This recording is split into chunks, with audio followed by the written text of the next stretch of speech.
ഞാൻ ലുലുമാളിൽ പോയ സമയത്ത് നമ്മൾ കുറച്ച് വീഡിയോസുകൾ ഉണ്ടായിരുന്നു. ഞാൻ അവർ വിളിച്ചിട്ടോ അങ്ങനെയൊന്നുമല്ല, അൺഎക്സ്പെക്റ്റഡ് ആയിട്ട് ഞാൻ അത് കണ്ടു. എന്നോട് ചോദിച്ചതിന് ആൻസർ ഞാൻ കൊടുത്തു. പറയാൻ കാരണം BJP-നെ കുറിച്ചാണ് കേട്ടോ. BJP-നെ കുറിച്ച് പറഞ്ഞതിന് ഫേസ്ബുക്കിൽ ഒരു ചേച്ചി സ്പെക്സൊക്കെ വെച്ചിട്ട് നൈറ്റൊക്കെ ഉള്ള ചേച്ചി എന്നെ പച്ചയ്ക്ക് അവരാദ്യം പറഞ്ഞിട്ടുണ്ട്.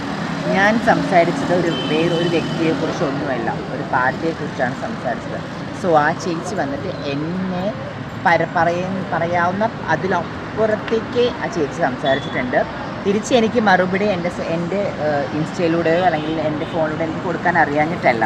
സോ അങ്ങനെ കൊടുത്തു കഴിഞ്ഞാൽ ഞാൻ അവർ തമ്മിൽ എന്താ വ്യത്യാസം എന്നുള്ള രീതിയിൽ ഞാൻ സൈലൻ്റ് ആയിരിക്കുകയാണ്. പക്ഷേ ഞാൻ തിരിഞ്ഞ് കൊത്തോ അതിന് വെയിറ്റ് ചെയ്യാം, കാത്തിരുന്നു കേട്ടോ. ഞാൻ തിരിഞ്ഞ് കൊത്താൻ വേണ്ടി ഇങ്ങനെ കുറച്ച് ഒരു കൂട്ടിക്കൊണ്ടിരിക്കുകയാണ്. ഇപ്പോൾ വരുന്ന കുറേ വീഡിയോകളിലാണെങ്കിലും കമൻറ്റുകളിൽ ഒരുപാട് പേര് നെഗറ്റീവ് ഇടുന്ന ഇവിടെ തന്നെ പറയുന്നുണ്ട്, ദീപ്തി കല്യാണി ചെയ്യുന്ന പല വീഡിയോയും എക്സ്പോസ് ചെയ്യുന്ന വീഡിയോ പോലും ബിഗ് ബോസിൽ കയറാൻ വേണ്ടിയാണെന്ന് പല രീതിയിൽ കമൻറ്റുകൾ വരുന്നുണ്ട്. ഇതിനെക്കുറിച്ച് എന്താണ് പറയാനുള്ളത്? ഞാൻ ഒരിക്കലും ബിഗ് ബോസിന് വേണ്ടി ഞാൻ വീഡിയോസ് ചെയ്യാറില്ല. ഞാൻ ഇതാണ്, ഞാൻ ഇങ്ങനെയാണ്, എനിക്ക് തോന്നുമ്പോൾ ഡാൻസ് ചെയ്യും, തോന്നുന്ന ഡ്രസ്സ് ഞാൻ ഇടും, തോന്നുമ്പോൾ അതൊക്കെ എൻ്റെ ഇഷ്ടത്തിന് ഞാൻ അനുസരിച്ച് നടക്കുന്നു. അത് പറയുന്നവർ പലരും പറയുന്നുണ്ടല്ലോ, ബിഗ് ബോസിന് വേണ്ടിയെന്ന് പറയും. ചിലപ്പോൾ നല്ലൊരു സിനിമയ്ക്ക് വേണ്ടിയാണെങ്കിലും അല്ലെങ്കിൽ നല്ലൊരു കലാകാരി ഡാൻസർ ആവാൻ വേണ്ടിയാണെന്നുണ്ടെങ്കിലും ഒന്നും പറയാൻ പറ്റില്ല. ഞാൻ അങ്ങനെ ബിഗ് ബോസിന് വേണ്ടിയിട്ടല്ല ഞാനിങ്ങനെ എക്സ്പോസ് ചെയ്യണതോ അല്ലെങ്കിൽ അതിനോട് ചോദിച്ചിട്ടുണ്ടായിരുന്നു കേട്ടോ, ബിഗ് ബോസിലേക്ക് കിട്ടാൻ വേണ്ടിയിട്ടാണോ ഈ കിടന്ന് കാണിച്ചു കൂട്ടണേ എന്നുള്ള രീതിയിൽ പച്ചയ്ക്ക് വരെ ചോദിച്ചു വരുന്നത്. എനിക്കറിയില്ല എന്താണ്. അതുപോലെ ഈ എക്സ്പോസ് ചെയ്ത് വീഡിയോ ഇടുന്നത് ഇപ്പം പല ഈ രേണുസുധിയുടെ ആണല്ലോ. രേണുസുധി കുറച്ച് നാളെ ആയുള്ളൂ ഈ സബ്സ്ക്രിപ്ഷൻ സ്റ്റാർട്ട് ചെയ്തിട്ട്. ദീപ്തി കല്യാണി കുറച്ച് നാളുകളായി, പക്ഷേ 111 പേരെ സബ്സ്ക്രിപ്ഷൻ ചെയ്തിട്ടുള്ളൂ. പക്ഷേ രേണുസുധിയുടേത് ഇപ്പോൾ ഒരു 3K മുകളിൽ ആൾക്കാർ സബ്സ്ക്രൈബ് ചെയ്തു. അതിനെന്തായിരിക്കും കാരണം എന്ന് തോന്നുന്നുണ്ടോ? ഈ വിവാദങ്ങളിലൂടെയാണോ ഇത്രയും? ഒരിക്കലും വിവാദം ഉണ്ടായിരിക്കാം. അതിനേക്കാൾ അപ്പുറം ഞാൻ ഒരിക്കലും സബ്സ്ക്രിപ്ഷനിൽ ഞാൻ ആകെ ചുമ്മാ ഒരു മാത്രം തുടങ്ങി വെച്ചിട്ട് ആ കുറച്ചൊരു വീഡിയോ അത് ഈ ഒരു കോസ്റ്റ്യൂമിലാണെന്ന് തോന്നുന്നു ഞാൻ ഇട്ട് വെച്ചിരിക്കുന്നത്.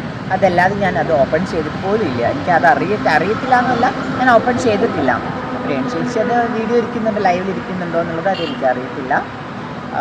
പിന്നെ എക്സ്പോസ് ആയിട്ടുള്ള കോസ്റ്റ്യൂം അത് ഇപ്പോൾ സബ്സ്ക്രിപ്ഷനോ അല്ലെങ്കിൽ ഇൻസ്റ്റാഗ്രാമോ ഒക്കെ വരുന്നേക്കാൾ മുമ്പ് തന്നെ ഞാൻ ചെയ്തിട്ടുണ്ട്. ഞാനൊരു ബിക്കിനി മോഡലാണ്.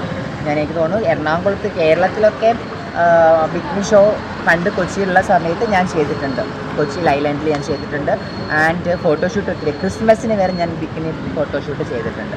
ഇപ്പോഴല്ല, ഇൻസ്റ്റാഗ്രാം ഒക്കെ തുറന്നേക്കാൻ മുമ്പ്. എന്നിട്ടാണോ ഇപ്പോൾ ഈ ബിക്കിനിയുടെ കാര്യം പറഞ്ഞപ്പോഴത്തേക്ക് അതിൻ്റെ ഒരു വീഡിയോയ്ക്ക് അത് പറയുന്നുണ്ടായിരുന്നു, ഈ പുഴയിൽ ഞാൻ വേണമെങ്കിൽ ബിക്കിനി ഇട്ട് നീന്തും എന്ന് പറഞ്ഞിട്ടുണ്ട്. അപ്പോൾ അതിനടിയിലും പല കമൻറ്റുകളുമായിട്ട് ചില കുലസ്ത്രീകൾ വരെ പല മോശമായുള്ള കമൻറ്റുകൾ ഇട്ടുണ്ട്.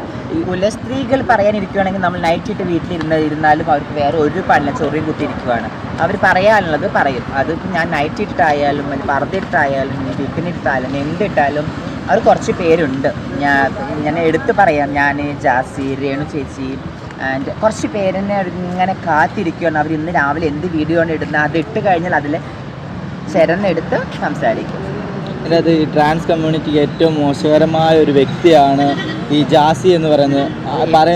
മാത്രമല്ല, ഇപ്പം എന്നെ കുറിച്ച് പറയുന്നുണ്ട്, ഞാൻ അപമാനമാണ് ട്രാൻസ് കമ്മ്യൂണിറ്റികൾക്ക്, ഞാൻ ഈ കാണിച്ചു കൂട്ടുവാണ്, ഞാൻ അപമാനമാണെന്ന് പറയുന്ന ഒരുപാട് പേരുണ്ട്, ഒരുപാട് കമൻസുകളുണ്ട്. അതൊന്നും നെവർ മൈൻഡ്. ഇനി അവർ പറഞ്ഞുകൊണ്ട് ഞാൻ അവരെ അപമാനിക്കാനും പോകുന്നില്ല, അല്ലെങ്കിൽ ഞാൻ അവർക്ക് വേണ്ടി നല്ല രീതിയിൽ നടക്കാനും ഞാൻ നിൽക്കുന്നില്ല. ഞാനായിട്ട് ഇരിക്കാനാണ് ഉദ്ദേശിക്കുന്നത്. പുതിയ പ്രോജക്റ്റുകൾ എന്തെങ്കിലും കന്നഡ ഒരെണ്ണം ചെയ്തുകൊണ്ടിരിക്കുന്നുണ്ട്.